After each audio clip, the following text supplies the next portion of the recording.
से पहले, much before, when he was the most popular athlete in the world, most liked person in the country, उन्होंने स्कूलों के बच्चों से चंदा लेकर यूनिवर्सिटियों तक और मुखैर हज़ार से लेकर शौकत खानम अस्पताल बनाया, जो कि कैंसर का इलाज करता है, मुफ्त इलाज करता है। और वो लोग जो कि 25-25 साल हुकूमतों में रहे हैं, उनके हाथ से कोई खैर का काम नहीं हुआ। उसके बाद जब मुफ्त इलाज करता है और वो लोग जो कि 25-25 साल हुकूमतों में रहे हैं, उनके हाथ से कोई खैर का काम नहीं हुआ। उसके बाद जब अस्पताल बन गया, इलाज शुरू हो गए, आज भी दुनिया के बेहतरीन अस्पतालों में है। और आज भी ज़कात खैरात के पैसों से और मुखैर हज़रात के लोगों की डोनेशन से वो अस्पताल अल्हम्दुलिल्लाह चल रहा है। हालांकि उसके रास्ते में भी फंड रेजिंग के लिए बड़ी रुकावटें खड़ी की जा रही हैं। उसके बाद यूनिवर्सिटी बनाई कि पाकिस्तान में वो गरीब तलबा जिनको के मौका नहीं मिल सकता एक अच्छी यूनिवर्सिटी में जाने का, उनके लिए यूनिवर्सिटी बनाई। उसके बाद मुख्तलिफ फलाही काम किए। तो ये तो उनका रिकॉर्ड है।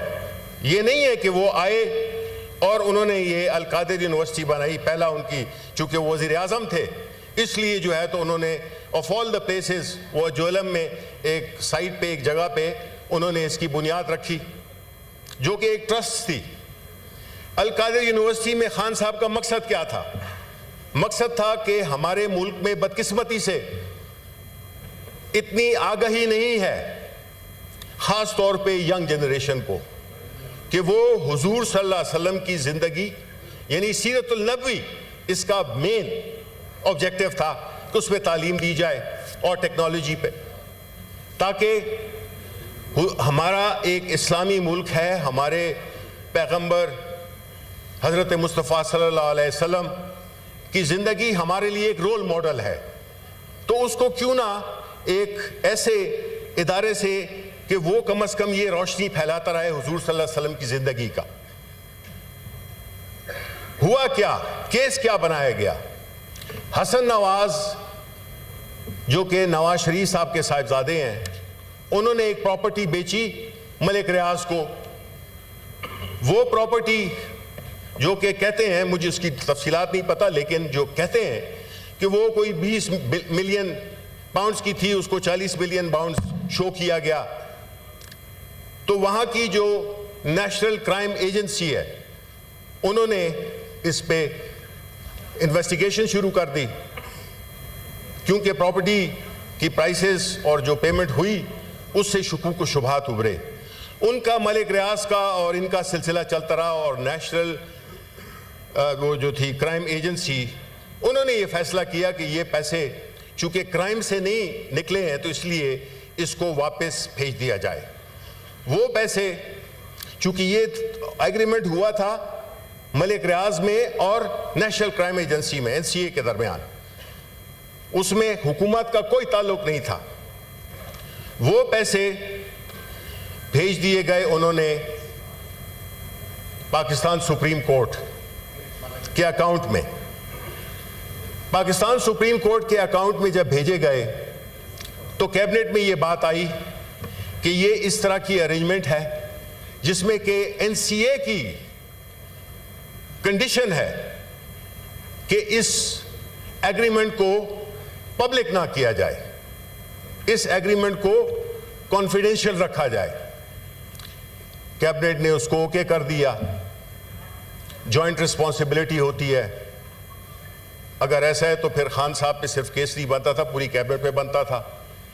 लेकिन चूंकि मकसद था, उसमें कई लोग ऐसे भी थे जिस पे कि केस आप नहीं बनाना चाहते, तो सिर्फ खान साहब को डिस्क्रेडिट करने के लिए कि उन्होंने ये जुर्रत कैसे की कि वो, खुदा ना खास्ता मैं ये कहूँगा कि ये शायद दानिस्ता तौर पे न भी किया हो, लेकिन चूंकि मकसद था इमरान खान को नुकसान पहुंचाना, उनको सजा देनी, तो इस केस को जिसमें कि उन्होंने बुनियादी तौर पे जो उनकी ख्वाहिश थी और जो इसका ऑब्जेक्टिव था, मेन ऑब्जेक्टिव था, हुजूर सल्लल्लाहु अलैहि वसल्लम यानी सीरत नबवी को प्रमोट करना।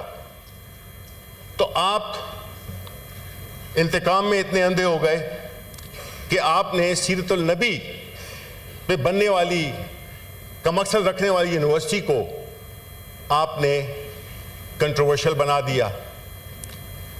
इससे आपने जाहिर क्या किया? आपने जाहिर ये किया कि भाई अगर इस मुल्क में कोई अच्छा काम करेगा, कोई फलाही काम करेगा, उसकी खैरियत नहीं है। आपने सिर्फ खान साहब को तो आप दे देंगे सजा, लेकिन वो लोग जो कि इस इरादे से इस मुल्क में फलाही इदारे खोलना चाहते हैं, आपने उनकी कमर तोड़ दी है कि इस मुल्क में कोई फलाही काम नहीं होना चाहिए। शौकत खानम नमल यूनिवर्सिटी के साथ अभी तक कुछ नहीं किया, मैं इनकी तवज्जो उधर नहीं दिलाना चाहता, बट फैक्ट ये है कि नमल अस्पताल जो शौकत खानम अस्पताल है उसको तो काफ़ी रोड़े अटकाए जा रहे हैं उनकी फंड रेजिंग में। फिर उस मुकदमे का क्या होगा? एक दफ़ा, दूसरी दफ़ा, तीसरी दफ़ा उसकी फैसला आना है, लेकिन आया कौम ये सवाल नहीं पूछेगी, दुनिया ये सवाल नहीं पूछेगी कि इस शख्स को जिसका नाम इमरान खान है उसको किस चीज़ की सज़ा दी जा रही है? एक पैसा, एक धेला इमरान खान या बुशरा बीबी के अकाउंट में नहीं आया, न वो आना था। ये तो वो अरेंजमेंट थी जिसमें कि हमने कहा था कि मुल्क में फॉरेन एक्सचेंज आ रहा है, फॉरेन एक्सचेंज स्टेट बैंक को सरेंडर हो गया, इक्वलेंट रुपीस सुप्रीम कोर्ट के अकाउंट में आ गए और उसमें मेरा ख्याल है इन्होंने करोड़ों रुपए का मुनाफा भी कमाया और अल्टीमेटली वो वापस हुकूमत को दे दिए सुप्रीम कोर्ट में। तो ये जो तासुर फैलाया जाता है कि 190 मिलियन पाउंड, 190 मिलियन पाउंड, तासुर असल में दे रही है। एक तरफ 190 मिलियन पाउंड जो इनका झूठा, इनका एक मकरू किस्म का एलिगेशन है, और दूसरी तरफ हम कहते हैं कि हम हुजूर सल्लल्लाहु अलैहि वसल्लम के पैरोकार हैं, हम उनकी सीरत नबवी को सीखने के लिए हम अल-कादर यूनिवर्सिटी जाएंगे और यही हमारा मकसद था। और ये तासुर ये दे रहे हैं कि 190 मिलियन पाउंड, 190 मिलियन पाउंड, ये तो बात ही नहीं कर सकते क्योंकि इनके अपने अकाउंट्स में बड़े पैसे गए जिसका हिसाब कोई नहीं है। तो मकसद कहने कि ये बड़ी बदकिस्मती है। अब आते हैं अपने पार्लियामान की तरफ और जो हमारी इस वक्त की जो सिचुएशन है।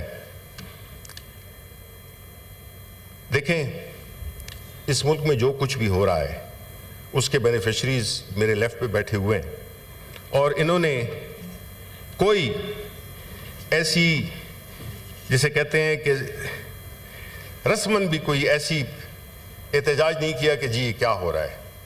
हम देख रहे हैं कि मुल्क में एक सियासी शदीद सियासी अदम इस्तेकाम है।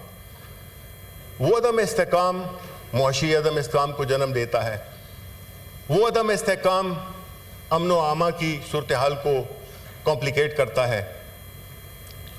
वो सूरत हाल जिसमें कि फंडामेंटल राइट्स की कोई हैसियत नहीं रही,